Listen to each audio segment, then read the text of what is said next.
pemakaman. Sebagaimana tadi Nabi SAW melingkarkan sorbannya, imamahnya di batu nisan yang menjadikan tanda itu kuburan Khadijah radhiyallahu anha. Maka para hadirin yang rahimakumullah, bagaimana kembali kepada asal bahwasanya Nabi SAW ketika menguburkan mayat itu tidak hanya diberikan batu saja gitu.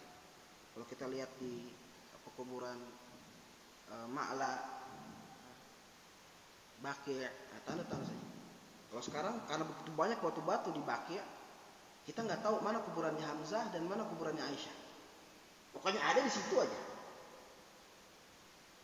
Para hadirin yang rahimakumullah, sehingga tanda daripada kuburan ini telah dinyatakan oleh Al-Imam Ibnu Battuta dalam kitabnya Al-Asfar. Ibnu Battuta adalah seorang ulama, selain beliau adalah seorang saudagar, seorang sejarawan, seorang ahlul hadis. Ibnu Battuta melakukan perjalanan dari Cina sampai ke Sumatera. Sumatera pernah didatangi oleh Ibnu Battuta, Aceh. Ibnu Battuta menyampaikan dalam kitabnya Al-Asfar, aku mendapati pekuburan-pekuburan dari tanah Jawa. Jadi Ibnu Battuta ini zamannya Syekh Nawal Bantani, para hadirin. Aku mendapati tanah-tanah di Jawa, sebagaimana Jawa dulu ketika disebut oleh Syekh Nawawi, itu bukan Indonesia doang. Jawa itu masuk dalamnya Brunei, Malaysia, Thailand, sampai Filipina, Laos. Dikatakan Ardu Jawa. Para hadirin yang rahimakumullah, aku mendapati nisan-nisan yang besar yang menandakan kuburan kerajaan-kerajaan di masyarakat Sumatera, Jawa ya. Dan itu adalah bentuk pemakaman sebagaimana dinyatakan oleh mazhab Syafi'i. Jadi ketika kita sekarang diberikan batu nisan yang baik, yang bagus, sebagai tanda ini adalah pekuburan ayah kita, ibu kita. Dalam asar yang seperti ini adanya, bagaimana Nabi juga memberikan tanda kepada batu nisan istrinya Khadijah radhiyallahu anha. Maka tidak boleh kita mengatakan adanya batu dibuat gitu seperti batu gitu, itu menjadi hal yang mungkar, tidak. Karena itu sudah menjadi pendapat mazhab. Itu bagian daripada al-mustajaddah, daripada tasawurat wa fahmun nawazil.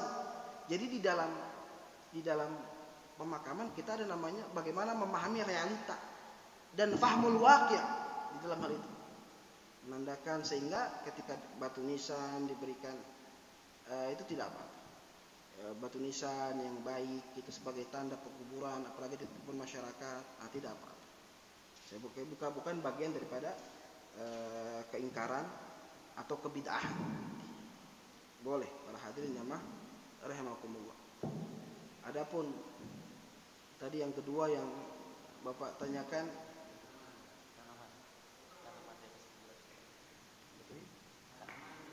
tanaman di atasnya itu kalau misalnya rumput dan sebagainya, ini kan banyak tuh. Apakah ini mengambil dari bahwa kalau ada tanaman di atasnya atau bunga di atasnya, selama masih segar, maka jenazah yang ada di bawahnya mendapat nikmat atau gimana itu bahasa? Yang paling sahih ini ada hadis yang sahih memang. Rasulullah SAW pernah mendatangi pekuburan. Dan Rasulullah mengetahui bahwasanya penghuni kubur itu, dua orang penghuni kubur itu lagi diazab.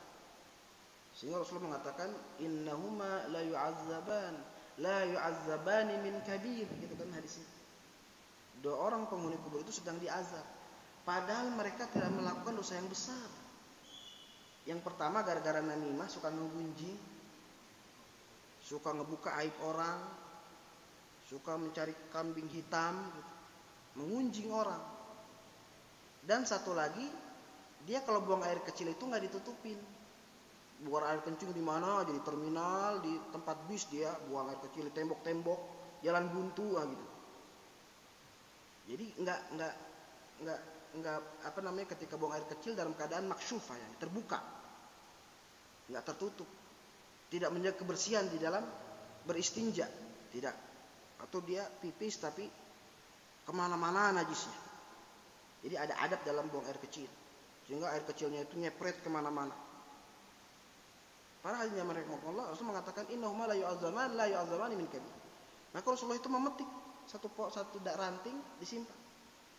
Dan Rasulullah berharap semoga selama ranting itu masih basah, Allah menangguhkan azab kepada mereka berdua. Bagaimana lembutnya Rasulullah, kasihan Rasulullah. Semoga ketika ranting ini masih basah, mereka dihentikan dulu, jangan diazab dulu, kasihan. Bagaimana lembutnya Nabi SAW. Ketika ada petir, ada hujan, Nabi menangis, terus lari. Ketika orang berbahagia, oh hujan, Nabi enggak. Nabi ketakutan, nyala itu azab. Para hadirin yang rahimahullah, jadi Nabi mengetahui perkara-perkara yang gaib sebagaimana dikabarkan oleh Allah Subhanahu wa taala. Sebagaimana disampaikan oleh Jibril alaihissalam atas wahyu Allah Subhanahu wa taala. Ini kelebihan Nabi sallallahu alaihi wasallam. Nabi mengetahui. Sedangkan kita seorang anak, kita enggak tahu. Kita ayah kita taruh semoga ayah kita enggak diazab. Pengen ayah kita diazab. Ketika lagi udah dikuburkan enggak juga. Kita enggak tahu. Maka Syafi'i mengatakan kias daripada itu, maka kita mendoakannya. Kias daripada tadi menanam, kalau Nabi mah tahu sedang diazab atau sedang tidak diazab. Nabi mah tahu, kita mah enggak tahu. Jadi ketika kita menanam, hukumnya boleh mubah, mandub. Jadi dalam hukum mustajaddat, perkara yang baru, mustajaddat adalah al-awamir allati la turidu tafsilahu. Al-awamir allati la tufassiluhu. Perkara-perkara baru yang tidak ada perincian dalilnya secara spesifik. Itu namanya mustajaddat, perkara yang baru, kontemporer. Di situ para hadirin rahimakumullah, ketika kita memberikan itu bagian daripada adat, kebiasaan, tidak ada masalah apa-apa, boleh jaiz, hukumnya mandub, mubah. Jangan tiba-tiba bid'ah, tiba-tiba. Jangan. Kita ada perkataan istilah yang lain daripada bid'ah.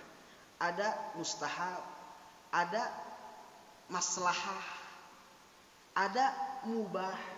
Itu kan lebih santun saya kira, nggak bikin orang marah. Oh, imam tadi kenapa nggak baca kunut? Itu kan Syafi'i, bid'ah. Baca kunut bid'ah, nggak baca kunut sunnah. Janganlah begitu. Selama hukum-hukum itu adalah mu'tabar, hukum-hukum yang bisa diterima perdebatan perbedaan ulama, maka boleh. Maka di situ para hadirin jamaah, bukan berarti kita menanam dan teman-teman tidak boleh. Hanya bermaksud untuk sebuah kebiasaan, adat menaburi daun di atasnya, bagian daripada ihtiram. Itu kan adat kita. Menaburkan daun di atas kubur itu kan bagian daripada adat, bentuk daripada ihtiram kita kepada mayit. Tapi itu kan enggak dikenal di bangsa Arab. Itu kembali kepada adat para hadirin yang tidak ada maksud apa-apa. Ini sebagai bagian daripada takriman, ta'ziman, ihtiraman, boleh. Kita ingin memuliakan, ingin menghormati jenazah ayah kita, maka boleh. Nah, tidak tanpa meyakini semoga ketika ini nanti besar daunnya, dia basah jadi ayah saya tidak diazab. Kita tidak mau ayah kita diazab. Tapi cukup mendoakan mereka agar mereka diampuni oleh Allah Subhanahu wa taala, dipindahkan dari tempat yang begitu sempit, tempat lahirnya para ulat, kepada tempat yang luas, seluas mata memandang, surganya Allah Subhanahu wa taala. Jadi begitu Pak Haji. Cukup